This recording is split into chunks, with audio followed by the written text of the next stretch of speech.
भूत भावन भगवान शंकर का विवाह। महाराज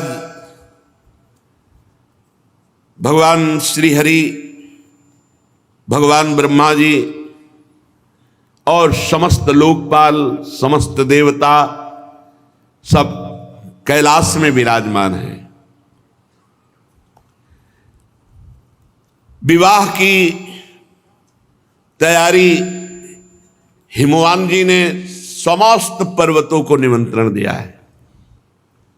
समस्त पर्वत भेंट सामग्री ले लेकर के हिमवान जी के यहाँ, और हिमवान जी की ऐसी तैयारी है कि अगर ब्रह्मांड के ब्रह्मांड एक बार पंक्ति में बैठे तो भी वहां कोई कमी नहीं होने वाली, ना परोसने वालों की और ना सामग्री की।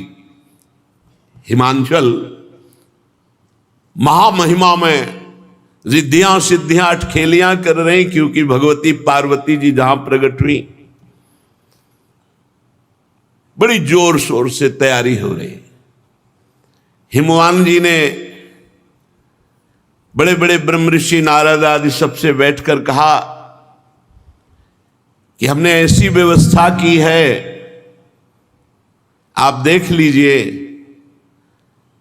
विश्वकर्मा जी जैसे भगवान श्री हरि जहां अपने परिकर के साथ बारात में आकर विश्राम करेंगे तो उसमें भगवान श्री हरि गरुड़ के सहित बने हुए हैं, ऐसा कि लगता है कि साक्षात भगवान बैठे हैं।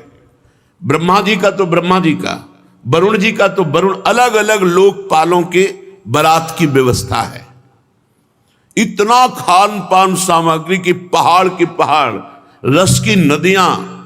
अरे हिमवान जी महाराज, हिमांचल बड़े बड़े पर्वत रत्नों की खान सब भेंट लेकर के आते हैं। इधर भगवान ब्रह्मा जी सब लोकपालों को, सबको आदेश किया, आप सब अपनी अलग अलग तैयारी करें। और भगवान श्री हरि अपनी तैयारी, ब्रह्मा जी अपनी तैयारी, महादेव जी ने भी आज्ञा करी। भगवान शिव आज्ञा करी, भाई महा महोत्सव है, हमारा विवाह है, सब शिव गणों को आदेश करो बारात के लिए तैयारी करें, और कुछ प्रधानगण कैलाश में व्यवस्था के लिए रहे। भगवान शिव की आज्ञा हुई। शंखकर्ण नाम के गणेश्वर ने 1 करोड़ अपने गणों को, अपनी मंडली, सब शिव स्वरूप, सब त्रिपुंडधारी, सब त्रिनेत्र, सबके हाथ में भयंकर प्रहार करने वाला त्रिशूल, 1 करोड़ गण।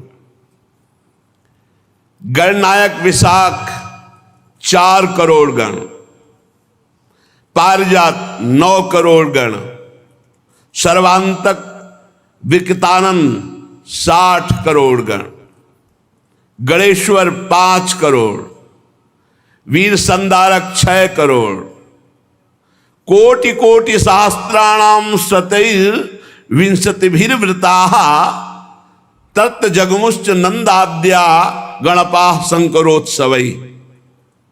करोड़ करोड़ संख्या में गण एकत्रित होने लगे। तालकेतु, षणमुख, चंचुमुख, सनातन, संवर्तक, चैत्र, लकुलीस, स्वयं प्रभु, लोकांतक, दीप्तात्मा, दैत्यांतक, देव भृंगिरिटी, श्रीमान देव देव प्रिय, असनी, भानुक, ये सब 64 हजार गणों के साथ कैलाश में भगवान शिव के साथ बारात के लिए तैयार हो रहे। शास्त्रोभूत गण करोड़ों रूप धारण किए हुए चंडिका, जाज्वल्यमान ज्वालामुखी, वहां जैसे अपने यहां बारात में वो चलते ना, रोड लाइट लेके, रोड लाइट की जरूरत नहीं, जाज्वल्यमान अग्नि प्रकट हो रही है। वीरभद्र 64 करोड़ गण, 64 करोड़ गण, 3 करोड़ रोमज विचित्र भूतों को साथ लेकर प्रेतों को साथ लेकर नंदिकेश्वर 120,000 करोड़ गण, प्रधान भगवान शिव के गण। शंकर विवाह महोत्सव, क्षेत्रपाल, भैरव, पिशाचिनी, यक्षिणी तैयार हो गए। बड़े उत्साह से गण तैयार होकर के आए। शत्रुओं को मार भय देने वाली चंडी रक्त का उत्सव मनाते हैं। जैसे रंगीन गुलाल उड़ाया जाए ना, रक्त शिव बरात जा रहे। चंडी के साथ करोड़ों प्रेत बड़े ही विचित्र ढंग के। लाखों के मुख से तो अग्नि ज्वाला निकल रही, जो पंक्ति की तरह चल रहे हैं, ज्वाला की ज्वाला अग्नि। मुने वहां ऐसे विकृत वेश के गण थे करोड़ों की संख्या में कि हम तुम्हें कैसे वर्णन करें। भयानक मुख वाले, उपद्रव कारणी, पर बड़ी प्रसन्नता प्रदान करते हुए चल। वहां कोई मुख से संगीत बजा रहा है, किसी के मुख ही नहीं है। बड़ा विचित्र गणों का।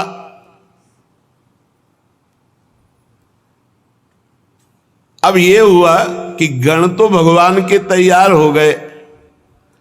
बारात के मध्य भाग में दूल्हा तैयार किया जा रहा है।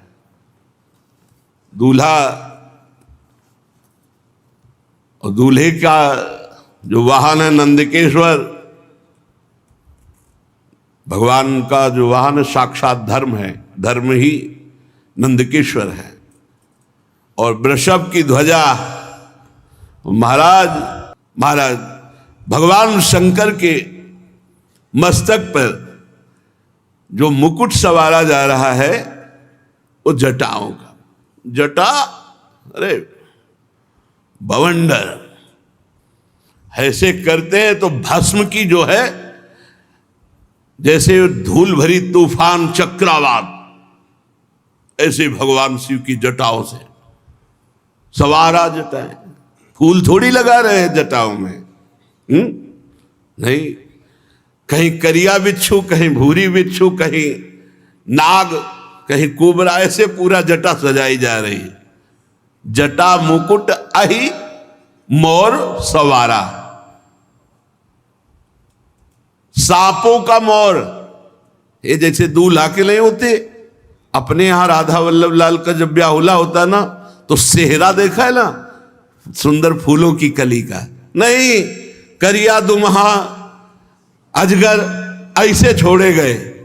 ये है भगवान शिव का अहि मोर सवारा, ब्याह वाला वो मुकुट, सेहरा।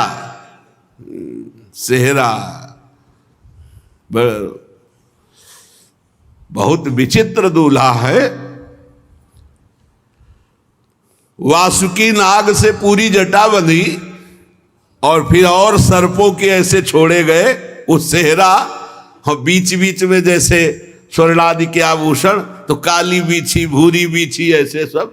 अरे महादेव हैं। जटा मुकुट अहि मोर समारा। जय हो महाराज। छोटे छोटे सांपों के कुंडल,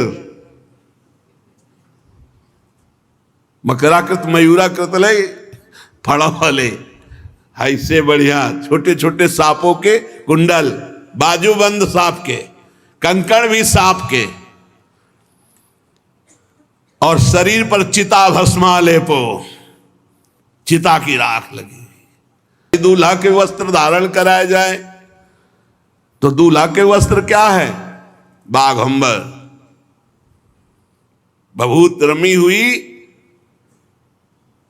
सुंदर सर्पों की ही बाजूबंद, सर्पों की ही कंकण, कुंडल, जटा, और स्वाभाविक विराजमान। ऐसा दूल्हा तो त्रिभुवन में कोई नहीं होगा।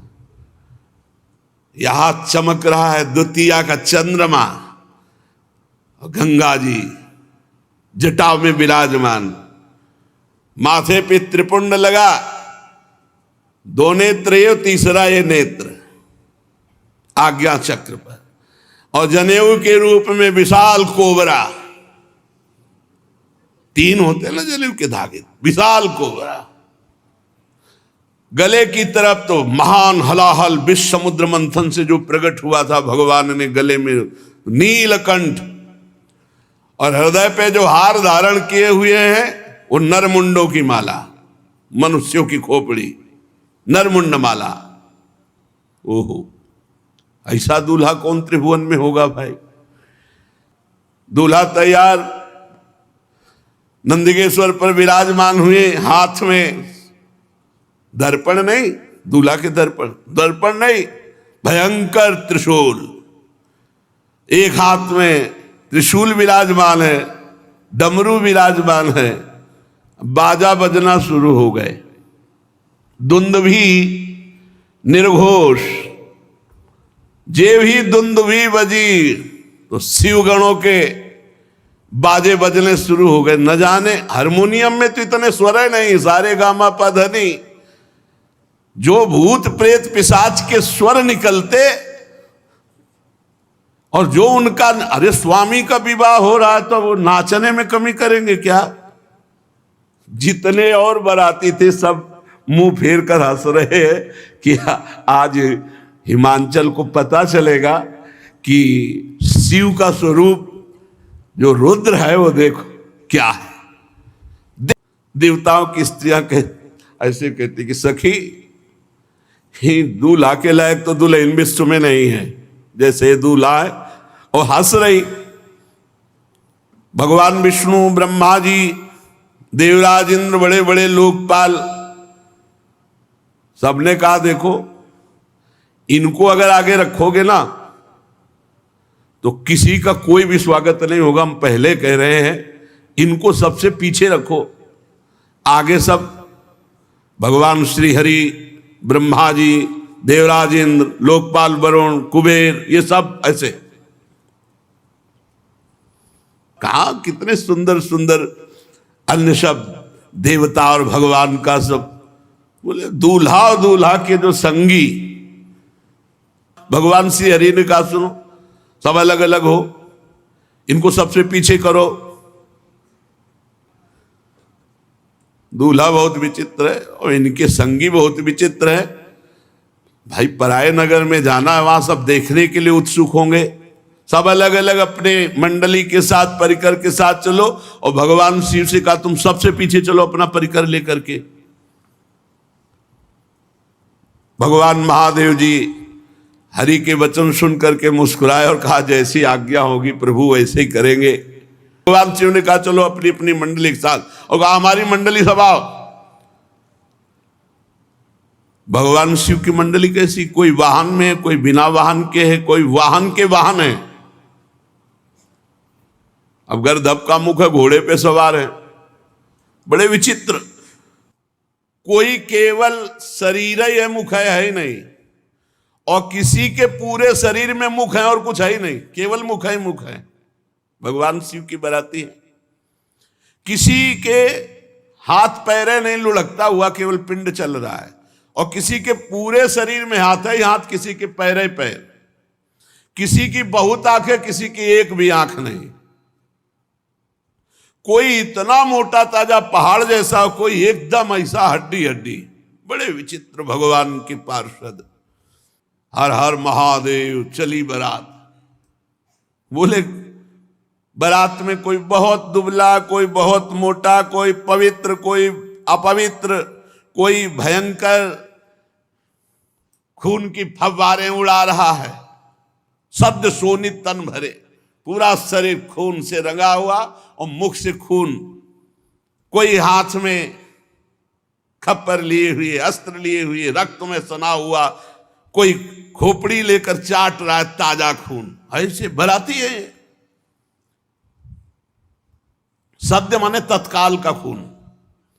कोई गधे के मुख वाला, कोई कुत्ते के, कोई सुअर के, कोई सियार के मुख वाले, ये भूतगण अगणित संख्या कौन गिने।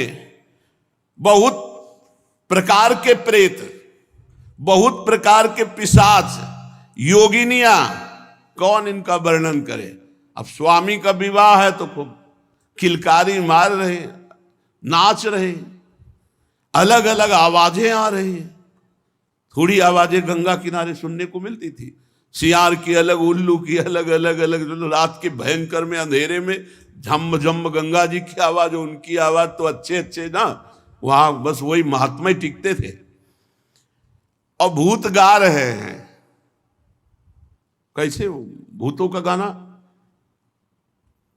शिव आराधना करो तो सुनने को मिलेगा। लाइक कान में साबर्त ले, भूतों का गाना, रो रहे हैं ऐसे ले, अलग अलग गीत। और कोई नाच रहा है,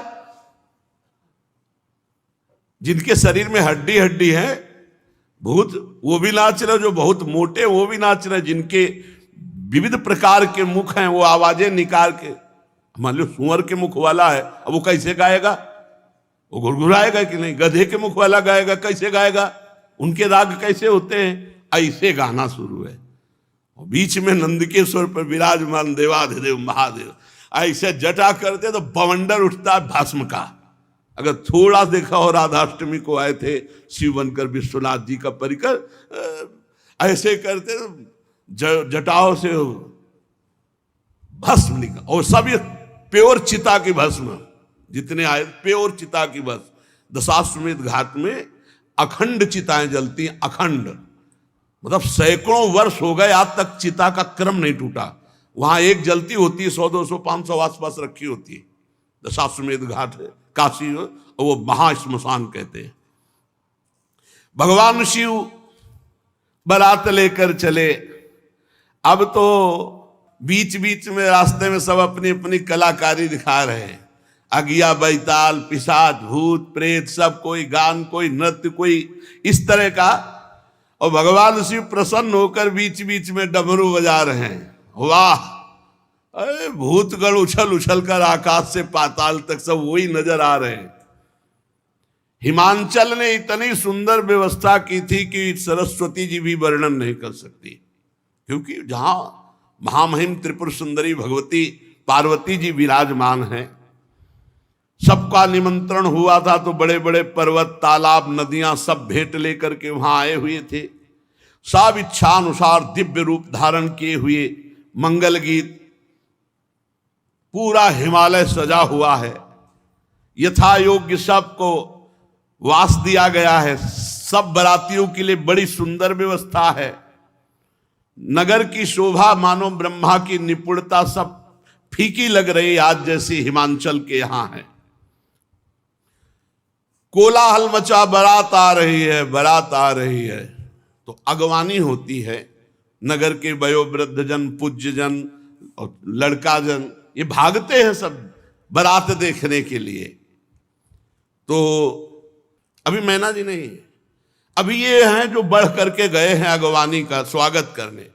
सबसे पहले आगे देखा चतुर्मुख भगवान ब्रह्मा जी हंस पर आरूढ़, और पूरा परिकर मूर्तिमान वेद सब। अरे भाई धन्य हो गए, धन्य हो गए, जय हो जय हो। और ब्रह्मा जी का जहां निवास था वहां ब्रह्मा जी को आगे भगवान श्री हरि, अरे वैकुंठाधिपति दिव्य पार्षदों के साथ सबके लोचन आनंद से भर गए। फिर देवराज इंद्र, क्रम ऐसे बनाया गया था। अब उनमें नगर के लोग कहते दूल्हा कौन सा है? दूल्हा बोले नहीं, ये दूल्हा के बराती। वो लोग कहते फिर तो क्या, जिनके बराती इतने सुंदर है, दूल्हा मतलब धन्य हो गई, धन्य हो गई हिमांचल नगरी, और धन्य हो गए मैना जिन्होंने ऐसी पुत्री पैदा की कि ऐसा दूल्हा होगा। मतलब दूल्हा वैकुंठाधिपति नहीं, ये उनके बराती है। मतलब दूल्हा कितना, जिसके बराती इतने सुंदर, दूल्हा किधर? बोले अब की बैच जो आ रहा है निकलने के बाद वरुण जी का, बस उन्हीं का है। ओहो, तब तक तो बड़े खुशी, पूरे सब अगवानी वाले पानवान लिए सब इस अगवानी करने में। अब हिमांचल के यहां से आते तो आगे बड़े बड़े हाथी, बस सब ऐसे श्रृंगार पूर्वक जे भी भूतों की कीक तो सब मच गई, भगदड़ मच गई, वहां कोई पार मिलाने वाला नहीं रह गया। अभी तो महादेव जी आए नहीं, अभी तो करोड़ों भूतों के आगे पीछे सब। जो कुछ सयाने भगवत महिमा जानते थे वो थोड़ा धैर्य धर करके रुके, लेकिन जवान स्त्रियां और जो सब प्राण लेके भागे, भगदड़ मच गई। दो चार बड़े बूढ़े जो महिमा जानते थे वो रुके, सब भगदड़ मच गई वापस। तो हिमांचल में पूछ रहे गांव वाले, क्या हो गया, क्या हो गया?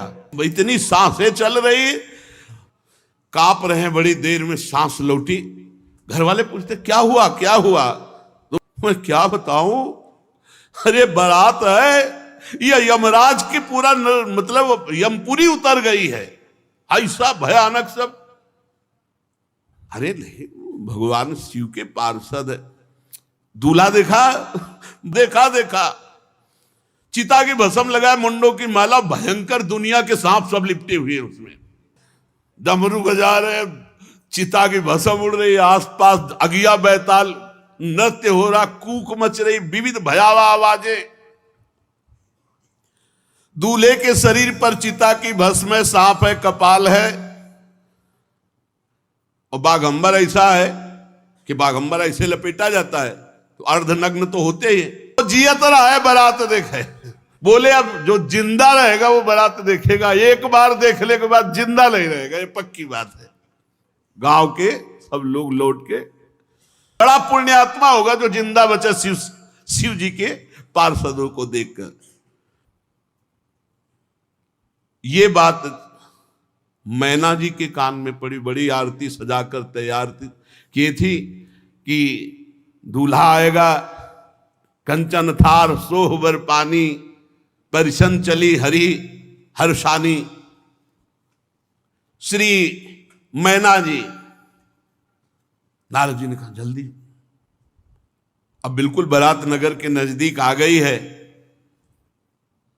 धीरे धीरे, महारानी है, हिमवान की पत्नी है, बहुत सी राजरानियां मैनाक पर्वत आदि की साथ हैं, दर्शन के लिए जा रहे हैं। भगवान शिव के दर्शन की बड़ी उत्सुकता है हमारी सुकुमारी त्रिपुर सुंदरी पार्वती के पति। कुछ सखियां जो महल की अटारी पे चढ़ी थी, वो दौड़ के आई और कहा कि हिम्मत करके जाना, हमने से दूर से देखा, ऐसा लग रहा बवंडर आ रहा है। मैना से कहा, तुम ऐसे अशुभ वचन क्यों बोलती हो? बोले हम तुमसे सही कह रहे। और वो सखियां पार्वती जी के पास जाके बताती, पार्वती जी तो प्रसन्न हो रही क्योंकि उनको पता है। लेकिन मैना जी सशंकित होकर के आगे बढ़े, देखा सुभग सुंदर रूप, आभूषणों से विभूषित, अनेक पताकाओं, गंधर्व गा रहे हैं, अप्सराएं नृत्य कर रही, और अष्टवसु आगे। प्रसन्न हुई और पूछा इनमें से पार्वती का पति शिव कौन है?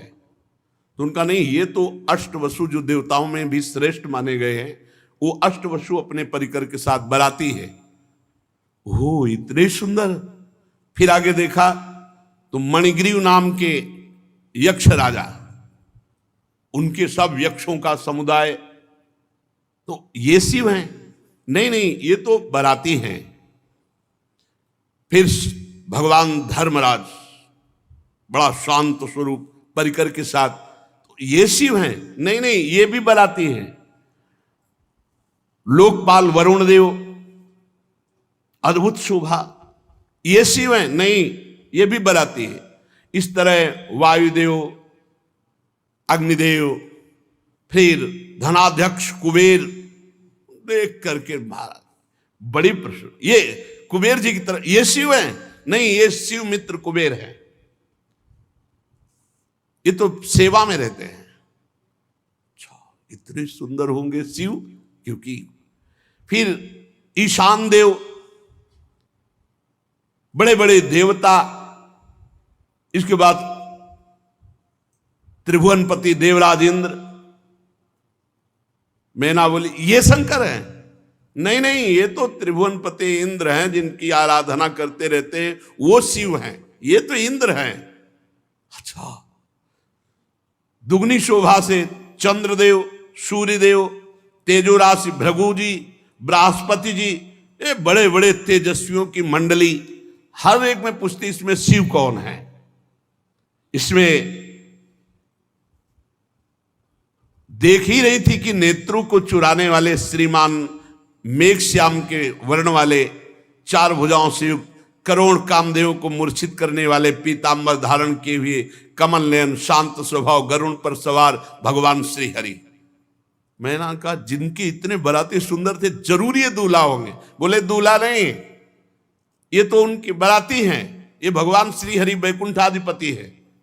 अच्छा, मस्त हो रही कि ओहो हमारी पुत्री के हो भाग्य। परम कौतुकी जो ऋषि जन साथ थे, उनसे कहा शिवापति कहां है? शिव, पार्वती के पति कहां है? वो धैर्य रखो, अभी बराती। ब्रह्मा जी भी निकल गए, बड़े प्रेम से मगन हो कहती हैं मेरी पुत्री ने बड़ी तपस्या की है, बहुत सुंदर वर होगा जिसके बराती ऐसे है।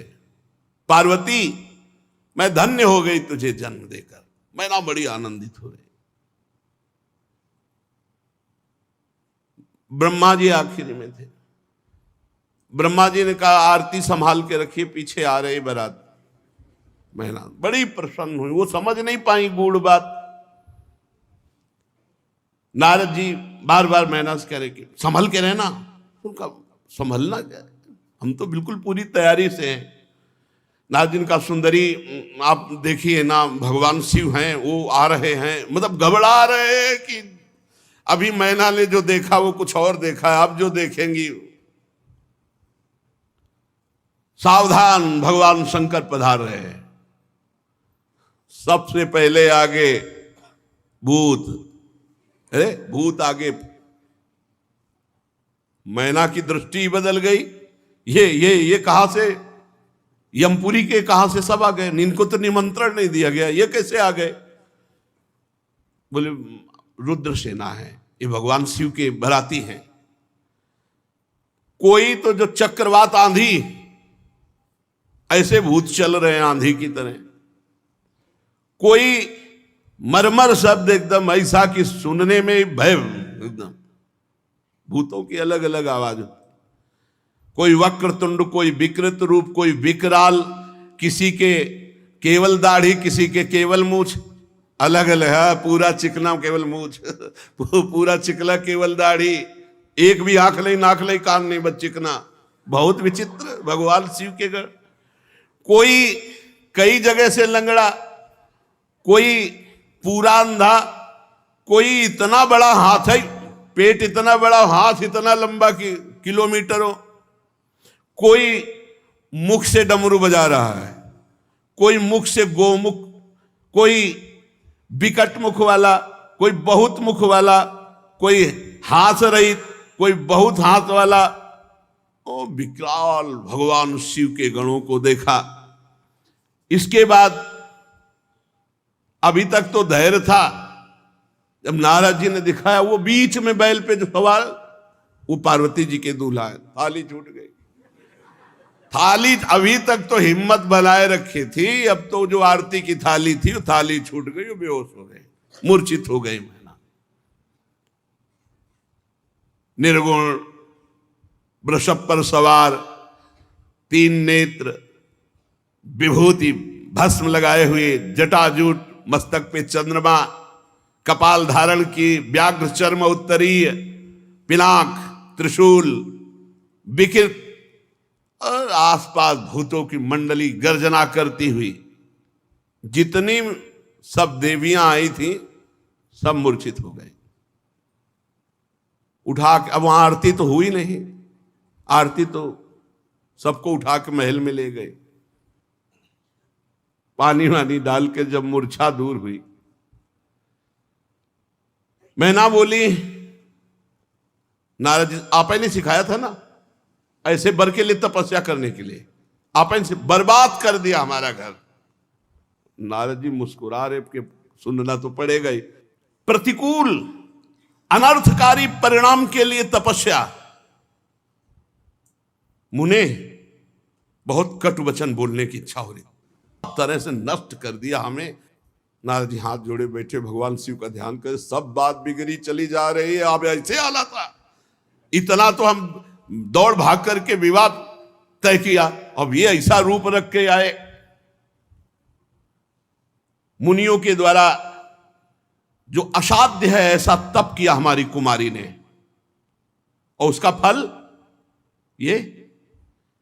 मैंने क्या अपराध किया था तुम्हारा देवऋषि, मैंने क्या अपराध किया था, क्यों मेरा घर उजाड़ दिया? नारद जी शांत बैठे हुए, मैना जी का इस समय बहुत आवेश। गंगा जी को छोड़ करके बहते हुए पानी का आश्रय लेना, सिंह की सेवा छोड़कर श्रृगाल की सेवा करना। तूने इतने दुनिया में सुंदर वर थे, किसी की तरफ नहीं देखा, और ऐसे के लिए घोर तपस्या की। क्या ये विष्णु आदि परमेश्वर तुम्हें स्वीकार नहीं कर लेते? क्या ये श्रेष्ठ देवगण तुम्हें स्वीकार नहीं कर लेते? धिक्कार है तुम्हारी बुद्धि को, तुम्हारी तपस्या को। नारद जी वहां से गए, ब्रह्मा जी से कहा विवाह होगा ही नहीं। हम तो इधर समाज संभाल रहे थे और आप उधर पिताश्री, सब बिगड़ गया।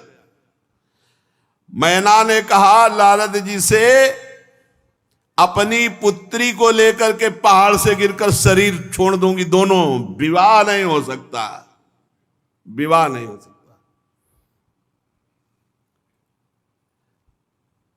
इतना सोच बढ़ रहा है कि नारद जी ब्रह्मा जी सोच रहे कैसे संभाले, क्योंकि पार्वती जी नजदीक आई और कहा माता तुम क्यों विकल हो रही हो? सुनो मां, क्यों रुदन कर? मेरे भाग्य में यदि बावरा पति लिखा है, ब्रह्मा ने वही लिख दिया ना, तो वही मिलेगा। आपके रोने से कुछ नहीं होना। मैना पार्वती जी की बात सुन रही है, विवाह नहीं हो सकता, बंद, सब बंद करो।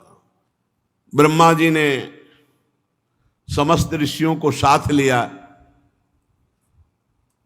और मैना से कहा कि देखो इनका ये जो रूप है ये रुद्र रूप है, अभी शिव रूप आपने नहीं देखा। कहा हमें देखना भी नहीं है, एक बार देख के छक लिया, अब हमें नहीं देखना है। ब्रह्मा जी भगवान शंकर के पास गए और कहा महाराज अगर विवाह करना हो तो अब संभालो, ये रूप हटाओ आप, और ये जितने पार्षद हैं इनको पीछे वाली गली से हम भेज रहे हैं, सब भंडारा पाए जाके वहां, ये आपके साथ एक भी ना चले। भगवान शिव मुस्कुराए कि जैसे तुम्हें सुख मिले वैसा तुम कर लो। अब भगवान शिव ने ऐसा सुंदर रूप धारण किया कि भगवान श्रीहरि दाएं भाग में, ब्रह्मा जी बाएं भाग में, देवराज इंद्र छत्र पकड़े हुए, वो दूल्हा रूप, नौ किशोर अवस्था, मुकुट की तरह द्वितीया का चंद्रमा, उज्जवल कांति गौरवर्ण, जो देखे चित्त चुरा जाए। आओ अब मैना के पास गए, बोले एक बार हमारी प्रार्थना, एक बार दूल्हा को देख लो, एक बार।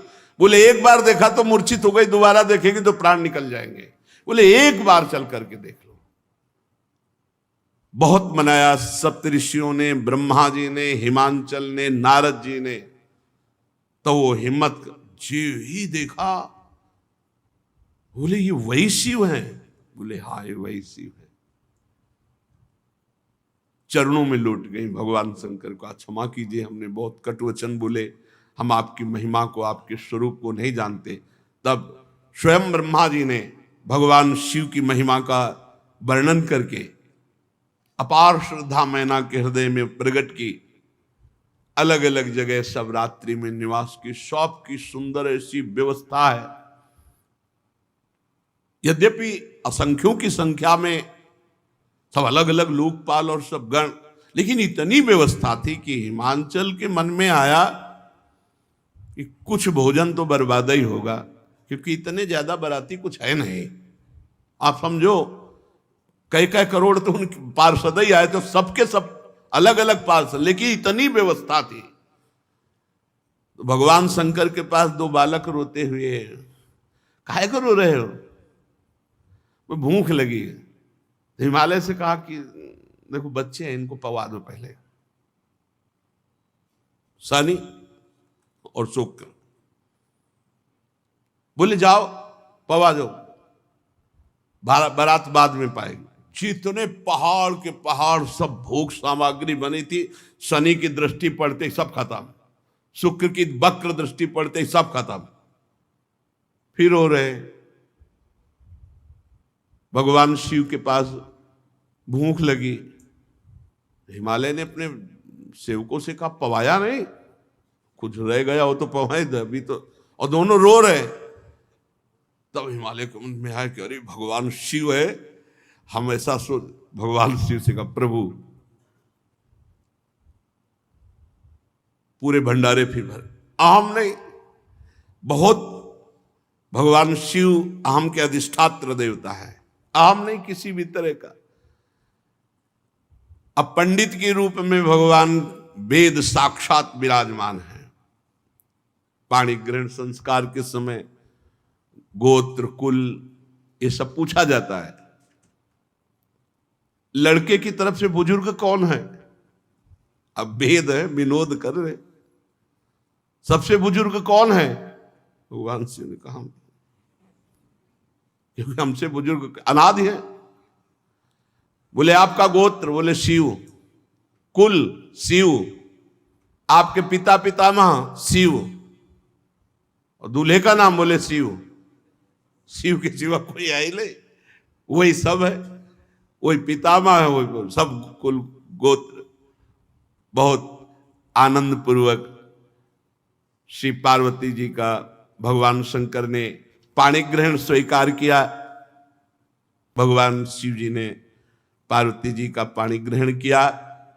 बड़े बड़े देवता आनंदित होकर वाद्य बजा रहे हैं, पुष्पों की वर्षा कर रहे हैं और भगवान शिव पार्वती जी की जय जयकार कर रहे हैं। अनेक प्रकार के बाजे बज रहे हैं, आकाश से फूलों की वर्षा हो रही। भगवान शिव पार्वती का विवाह हुआ। समस्त ब्रह्मांड में आनंद छा रहा है। दास दासी रथ घोड़े हाथी गाय वस्त्र मणि क्या क्या सब महाराज हिमवान ने भगवान शिव जी के चरणों में सौंपा। बहुत संपत्ति। पर भगवान शिव मानो मुस्कुरा के कह रहे हो कि इन सब की आवश्यकता नहीं है। तो हाथ जोड़कर हिमवान ने कहा प्रभु आप तो पूर्ण काम हैं, आपको तो वास्तविक कोई जरूरत नहीं है, और मेरी सामर्थ्य क्या है कि मैं आपको कुछ दे सकूं। बस रो करके भगवान शिव के चरणों में गिर पड़े और कहा कृपा निधान, मैं जैसा भी हूं आपका दास हूं। इतने में मैना जी भी भगवान शिव के चरणों में गिर पड़े और कहा नाथ। श्री मैना जी ने कहा कि पार्वती मुझे प्राणों से भी अधिक प्रिय है, इसे अपनी किंकरी समझो, दासी समझो। अगर कोई अपराध बन जाए तो मैं प्रार्थना करती हूं क्षमा कर देना। हे भगवान शिव मुझे यही वर दो कि मेरी पुत्री से कभी कोई अपराध बने तो आप क्षमा कर देंगे। भगवान शिव ने बहुत तरह से मैना जी को समझाया। शिव जी के चरणों में सिर नवा करके हिमवान जी मैना जी को वापस किए। फिर मैना जी पार्वती को हृदय से लगाकर ये शिक्षा देती है, हे पार्वती तुम सदा भगवान शिव के चरण कमल की पूजा करना। स्त्री का सबसे बड़ा यही धर्म है कि वो अपने पति को ही भगवान, पति को ही देवता समझे। पति से बढ़कर कोई दूसरा देवता नहीं। उपदेश दे रहे हैं पातिव्रत धर्म का, आंखों से प्रेमाश्रु बह रहा है, बार बार पार्वती जी को हृदय से लगा लेती है। कहा विधाता ने कैसा ये लीला रची है कि पराधीनता स्त्री को स्वीकार करनी पड़ती है। हम चाहते हैं तुम्हें बहुत, पर हमें देना पड़ेगा। अत्यंत विकल होकर के रो रहे। मैना बार बार विदा करती, फिर दौड़ करके हृदय से लग जाती है पार्वती जी। ये बड़ा करुण प्रसंग होता है और बड़े बड़ों के आंखों में आंसू आ जाते। जनक जी भी महाराज अश्रुपुलकित हो गए थे जब सिया जी को, बड़े ज्ञानी हैं, ज्ञानियों की गुरु है, लेकिन ये प्रेम विवशता। भवानी मां से मिलकर, सबसे मिलकर फिर चलती, फिर दौड़ के आ जाती है, फिर मां से लिपट जाती है। बार बार माता जी से मिलती, माता जी आशीर्वाद देती, सखियां लिपट जाती है। फिर सब सखियों सहित पार्वती जी को भगवान शिव के समीप नंदीश्वर में विराजमान करके कैलाश पर्वत की तरफ चले। दिव्य पुष्पों की वर्षा हो रही। तब हिमवान अत्यंत प्रेम से भगवान शिव को पहुंचाने के लिए कुछ दूर साथ चले। वृषकेतु भगवान शिव ने बहुत सम्मान और संतोष करके उनको विदा किया। पर्वतराज हिमांचल सब पर्वतों को, सरोवरों को, जो जो भी आए हुए थे सबको दान मान से संतुष्ट करके विदा किया। इधर भगवान शंकर कैलाश पहुंचे तो जो गण पहले से ही कैलाश में विराजमान थे, बड़ी सुंदर व्यवस्था की। किन्नर, यक्ष, गंधर्व, जो भूतगण महादेव जी को सुख पहुंचाने वाले हैं, पूरा कैलाश वैसे ही दिव्य है, सजा हुआ है। भगवान शिव दिव्य पुष्पों से पूरा कैलाश सजाया गया है और दिव्य तेजोमयी मणियां जैसे दीपक जलाए गए हों ऐसे कैलाश में। और श्वेत वर्ण कैलाश, हिमवर्ण, दिव्य चंदन का और दिव्य इत्र का छिड़काव किया गया है पूरे कैलाश में। धूप तो पूरी सुगंध से सुवासित हो रही है और दिव्य वाद, जैसे जैसे भगवान शिव नजदीक आ रहे, दिव्य वाद्य बज रहे हैं, मृदंग, पड़ों, शंख, भेरियां, और चारों ओर वेद ध्वनि हो रही है। भगवान शिव ब्याह करके कैलाश पर्वत पर आ रहे। बड़ा ही सुंदर स्वरूप भगवान शिव का है। साथ में त्रिपुर सुंदरी भगवती, कैसे कोई इनकी शोभा का वर्णन करे। मनोहर कैलाश में पदार्पण किया भगवान शिव और पार्वती जी ने। सब ऋषियों ने वेद मंत्रों के द्वारा भगवान शिव का स्तवन, अभिनंदन। भगवान शिव वो स्थान जो वट वृक्ष के नीचे, वहीं पहुंचे। दिव्य रिद्धियां सिद्धियां सब पार्वती जी की सेवा में है। अत्यंत दुर्धर्ष वो स्थान है जहां भगवान शिव बैठते हैं। बड़े बड़े भयंकर विषधर सर्पों का घेरा रहता है। जब भगवान वट वृक्ष के नीचे समाधिस्थ होते, सीधे उसी में बैठे जाके। वृषभध्वज भगवान शिव का एक बड़ा भयानक स्थान है। यहां ब्रह्म प्राप्त महापुरुष ही प्रवेश कर सकते हैं। बहुत सी दिव्य देवियां गंगा आदि मूर्तिमान होकर पार्वती जी के साथ हैं। मूर्तिमान तीर्थ ये सब विराजमान कैलाश पे हैं। जिन्होंने भांति भांति के व्रतों का पालन करके भगवत आराधना की है, वही इस वट वृक्ष का दर्शन या कैलाश का दर्शन कर सकते, अन्यथा नहीं। शुभ लक्षणा श्री पार्वती जी फूलों से श्रृंगारित है। भगवान के पार्श्व भाग में आसन है, वामांग में। भगवान शिव को देखा कि अर्धनिमित नेत्रों से बैठ गए, तो एक विनोद आया, पहला विनोद है। माता जी चपलता पूर्वक एकदम गई, भगवान शिव के ऐसे नेत्र बंद कर लिए। विनोद, पहला विनोद। खेल खेल में ऐसे नहीं होता, तो विनोद में जाके ऐसे नेत्र बंद कर, जो बंद किए तो संपूर्ण सृष्टि का तेज नष्ट, और तीसरा नेत्र खुल गया, भयंकर प्रलयंकारी आग। भगवान शिव के ललाट का तीसरा नेत्र खुल गया, संपूर्ण पर्वत ज्वालामयी, हिमालय सब आग लग गई, और विशाल प्रलयंकारी आग। माता जी तो घबरा गए कि ये क्या हो गया, हमने तो खेल में आंख बंद की थी, ये क्या हो गया। उमा जी तब ऐसा लगा अब अंत होना, पूरी सृष्टि का अंत हो जाएगा।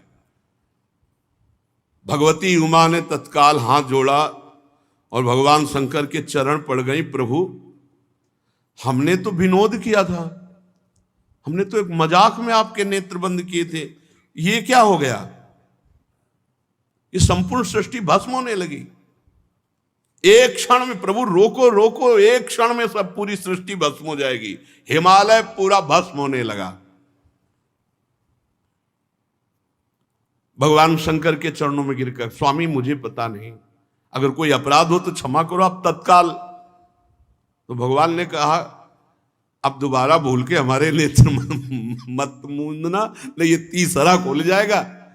ये तीसरे नेत्र का खेल है, तुमने दो बंद किए, ये हमारी दृष्टि से संपूर्ण तेजमय है।